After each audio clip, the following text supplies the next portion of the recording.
Broadcasting from the Cass Corridor, this is the Metro on WDET, Detroit's NPR station. I'm Robin Vincent. And I'm Tia Graham, and it's our spring on-air fundraiser here at WDET, but also here on the Metro. And it means if you're listening right now, you support the Metro, you support WDET, you can do that with a gift. And we are looking for those who can give that one-time $1,200, one-time $1,200, yes, or please, $100 per month. I want to say thank you to Anonymous out of Beverly Hills for donating this morning. And we are looking for our first one in the 10 o'clock hour. So go ahead and donate during the Metro, WDET.org. Give us a call, 800-959-9338, and you can use the mobile app as well. Many different ways to give, Tia. In this hour, we have an ambitious goal of $2,000 with a generous dollar-for-dollar match of $1,800 on the table from Jeffrey Ellison. Jeffrey believes in the work that we do here at WDET. And because you listen to and appreciate the Metro, the very best way to support us is to go to WDET.org or use the WDET app, make a gift, and leave a comment and tell us why you choose to support WDET. Whether it's because you want to stay informed about what's happening locally, nationally, and globally, and you want to hear many different sides of the story, which we work so hard to bring to you, because oftentimes it's not just two sides to a story. There are multiple sides, and we're thinking deeply about that in the coverage that we bring to you. Maybe you're listening because of our carefully curated music shows. We're bringing you so many of those from real music luminaries in the community. Whatever the reason may be, you're tuning in to this essential community service. So we're asking you to give now at WDET.org. Indeed, Robin. Make sure you're donating to this amazing public entity that you have at your fingertips here with WDET. And we do want to say thank you to Better Health Market and Cafe for today's generous food donation, a family-owned Michigan-based group of stores statewide and now in Toledo, Ohio, too. The BetterHealthStore.com is the place to be. Want to say thank you to the folks of Better Health Market and Cafe for sustaining a public radio station, for sustaining the journalists and the staff here at WDET during our on-air fundraiser, because it takes a lot of brain power to just get these things going, get these shows produced, get some of the work that you don't see happening behind the scenes together. It's a lot of movement that happens here at WDET, and we're very grateful to be a part of it. So thank you for allowing us to do this for 76 years. Let's continue another 75. You can donate at WDET.org. Use the WDET mobile app or give us a call, 800-959-9338. And we're here to meet you wherever you're at, whatever you are comfortable and able to give. And depending on what that is, you're not only supporting an essential community service, but we also have some incentives, some extras.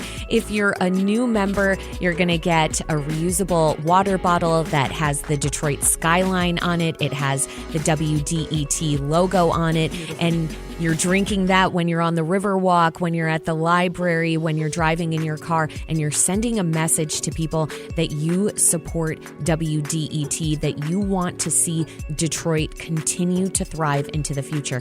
And if you're able to give more, if you can give $150 per month or $1,800, you will be joining WDET News Director Jerome Vaughn and Barbara McQuaid for a dinner and an off-the-record interview.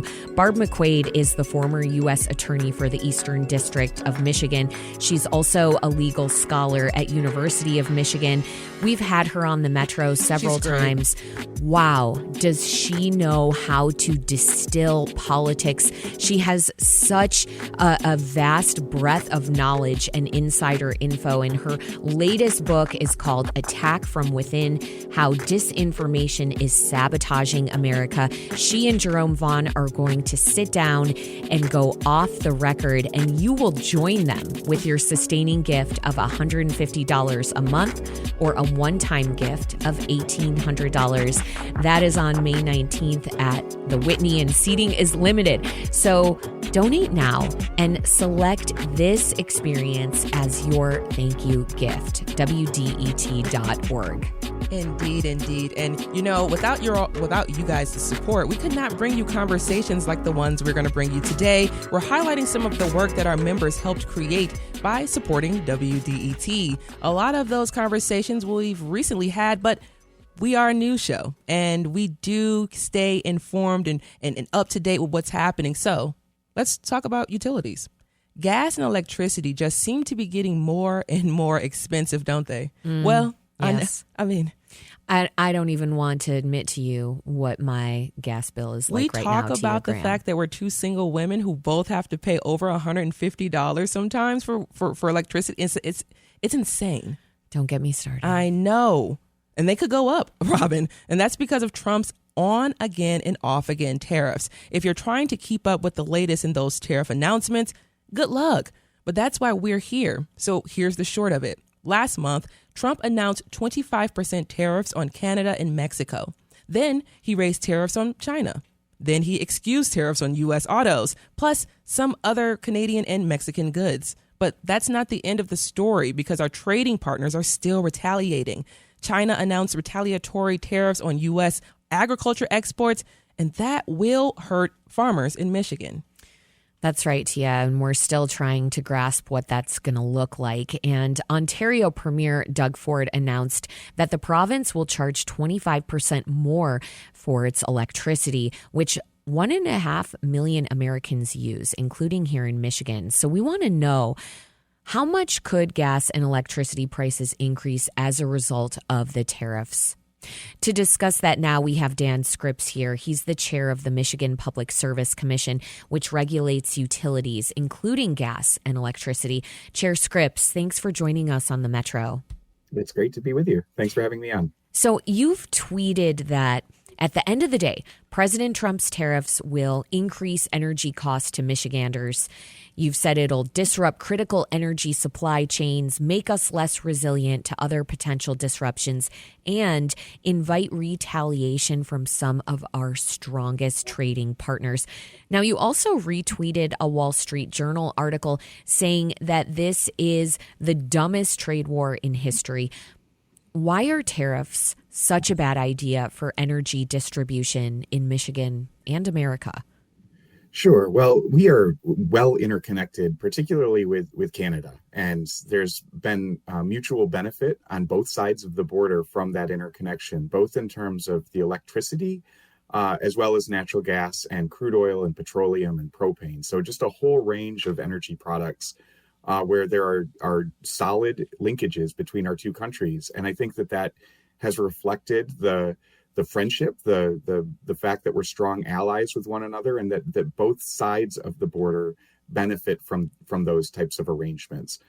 So when you're talking about tariffs that could increase the prices or even worse, supply disruptions, that becomes a really serious issue at a time where those linkages have and continue to be of mutual benefit. Now, on the electricity front, Ontario Premier Doug Ford recently announced that the province will charge 25% more for its electricity, as we mentioned at the top. But Michigan gets less than, half of 1% of its electricity from Ontario. So how concerned are you about the tariffs Canada is placing on electricity that some Americans get? I think it'll have a fairly limited impact in terms of price in particular. We do see a lot of electricity flow across the border, and that has historically been largely from Ontario into Michigan. But it's important to remember that electricity doesn't stay here. It's not actually used in Michigan, and it's not sold in Michigan. It typically, once it gets to Michigan, turns south and into Ohio and creates a loop around Lake Erie. And that has given us, on both sides of the border, an extra level of resilience and redundancy that helps to avoid grid-scale outages. But from a financial standpoint, because it's not contracted for in Michigan, because our utilities typically aren't reliant on Canada for their power needs, I think it'll have a relatively limited impact in terms of the prices that Michiganders pay. Okay, well, let's talk about where the impact will be significant. You've written that the biggest energy impact these tariffs will be on crude oil and refined products, including gas. One energy blog wrote that gasoline prices are expected to increase 25 to 50 cents per gallon in Michigan. Do you think that's a fair estimate of increases? I think that was looking at a potential 25% tariff. I think what the most recent statistic that I saw or announcement that I saw was that it would be 10% on energy products. So I think it'll be potentially a bit less than that. But I do think that should these tariffs go into effect, that there will be an increase on the prices that Michiganders pay at the pump, no question. Okay. Can you explain simply for our listeners how energy travels from a place like Canada to the U.S.? For gas and electricity, are these things coming from pipelines and distribution centers from Canada to America? It's different based on the different energy products. But for something like crude oil, more than half of all of the crude oil that the U.S. imports actually comes from Canada, and the vast majority of that comes through pipelines. About 60% of the total crude oil that we get from Canada actually goes to the Midwest to serve refineries in Detroit, the Marathon Refinery, in Toledo, and Whiting, Indiana, and Chicago. And so it has a disproportionate impact on the Midwest when you're starting to talk about tariffs on imported Canadian crude oil. We see the same thing with propane, which is Michigan is the largest residential propane user of all 50 states. And it's something that a large number of our homes, particularly in rural areas of our state, rely on to heat their homes. I know the weather's a little better this week, but we're not out of the winter woods yet here in Michigan, and that home heating season continues. So that is, again, delivered by pipeline. For electricity, we have four exchange points with Canada, with Ontario, 3 in St. Clair County, and 1 in the city of Detroit. And those are wires. They're high voltage distribution wires that connect the Ontario system into Michigan and the regional transmission organizations that the two that Michigan's a part of. So it is different based on different energy products, but a fair amount of linkages with Canada, mostly Alberta for the crude oil and petroleum and propane, and mostly with Ontario, exclusively with Ontario for the electricity. Thanks for helping us to understand more of how interconnected we are with Canada. You're listening to The Metro on WDET, Detroit Public Radio. I'm Robin Vincent. And I'm Tia Graham. President Trump has promised tariffs on China, Mexico, and Canada. And we're talking with Michigan Public Service Commission Chair Dan Scrips about how these tariffs will impact energy prices here in Michigan. So, Dan, I want to ask about Line 5 pipeline, which runs from Canada and passes through the Straits of Mackinac to Michigan. Will Michigan be charged more for the oil that's part of Line 5 because of these tariffs? Yes. I think the simple answer is yes. The more difficult question is how much. And part of that is because, as I think listeners know, Line 5 enters Minnesota from Canada and then crosses through Michigan, crosses back into Canada, and then we import back a lot of the refined products, the propane and the gasoline that's ultimately used. So is it taxed once? Does the tariff apply just when it enters as crude oil the first time? Only when it's refined products, the gasoline and propane that we bring back from Ontario? That's still unclear. And so there's still, even as we've been talking about this situation for weeks, still probably more questions than answers in terms of how the tariffs will ultimately be applied and the total impact that will have on Michiganders' pocketbooks. And Enbridge wants to build a tunnel under the Straits of Mackinac for its Line 5 pipeline to replace its old pipeline that is currently resting at the bottom of the lake bed there. Will the tariffs change the profitability equation enough to slow Enbridge's progress on that project? I think that's one of the open questions at this point. So they have, I think, most of the permits that they need from the state. They're still waiting on a final permit from the U.S. Army Corps of Engineers. And I'm still not 100% sure of the timeline. So there's the question of the timeline for construction of the tunnel and the rerouting of the existing pipes, as well as the question of how long do these tariffs remain in place? And so those are probably questions that folks at Enbridge and also in the areas that those pipelines serve on both sides of the border are wrestling with right now. And Dan, could propane and natural gas prices in Michigan go up for those who do use it? Propane, certainly. We have the best underground natural gas storage of any of the 50 states. About 8% of the total underground storage is located in Michigan, again, more than any other state. So that gives us a really good hedge against volatility in the natural gas markets, and also gives us the ability to draw from Michigan reserves in a way that other states simply can't. But propane, absolutely, whether it comes across as natural gas liquids and then is refined in-state, as it is in Rapid River up in the Upper Peninsula, or whether it crosses into Canada and comes back as refined propane, I would fully expect that propane prices for Michiganders will go up if these tariffs remain in place. And Dan, how will the gas prices impact utilities in Michigan, if at all? Is there a touch point there? I know that utilities use natural gas, but do they use crude oil at all? No, not at all. There are some limited fuel oil generation facilities. They're old and fairly limited in terms of runtime, and my expectation is that this may sort of accelerate their phase out, but they were on their way out anyway. And so it's crude oil we use it obviously for transportation and for other purposes, but it's not a significant factor in our electricity mix. And you are in charge of authorizing or denying rate hikes that are requested by energy utilities like DTE and Consumers Energy. Do you expect DTE and Consumers to ask for a rate hike soon? Well, we are currently have an open proceeding for consumers on their electricity business. I think early stages for some of the gas utilities as well. And in January, we concluded a proceeding for DTE. I don't expect ultimately that the tariffs will play into that, but it is under Michigan law, they're allowed to file essentially annually for requested increases. And then we review the applications as well as the testimony other intervening parties put on the record in terms of trying to make those decisions. Dan Scrips is the chair of the Michigan Public Service Commission. I want to say thank you so much for joining us on the Metro this morning. Great to be with you, Robin. Thanks to you.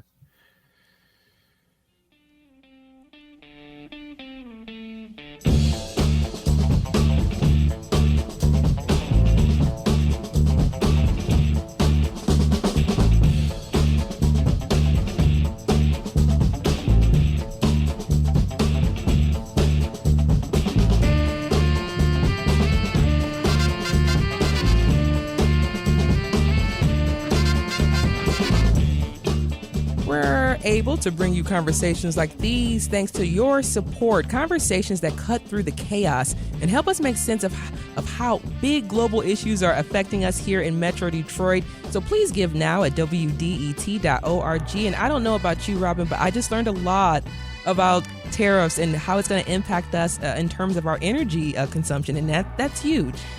I agree. I feel like I always learn a lot on our show, Tia, and I learned a lot about the interconnectedness of the United States and Canada, which we know that is true, but to get some of the details, the nuances is really important right now, and we are going to continue to help you understand what is happening in this moment.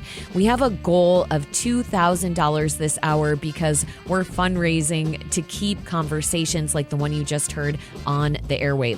We smashed the goal yesterday. We want to smash it again. Tell us why you support WDET and the Metro when you give at WDET.org. Give now, WDET.org, and thank you.